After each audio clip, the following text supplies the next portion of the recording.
ఇక్కడ లవ్ లో ఫెయిల్ అయి గాయపడిన వాళ్ళు ఎంతమంది ఉన్నారా? నా వల్ల కావట్లేదురా, ఏం చేయమంటారా? బ్రో ఇలాంటి ఫీలింగ్ కి 10 సంవత్సరాల నుంచి ఒకే పాట వేస్తే సెట్ అయింది. ప్లే చేయనా?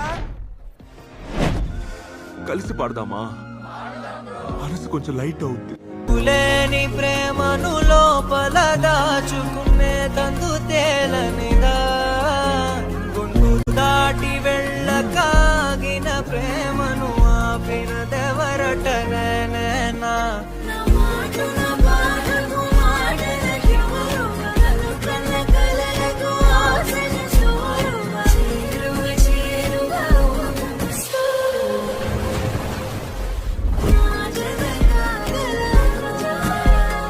మనసును నడిపిన తొలి తొలి వెలుగు, తలపును తడిపిన తొలకరి చిరుగు, విరిసిన పెదముల చిరు చిరు నగవు.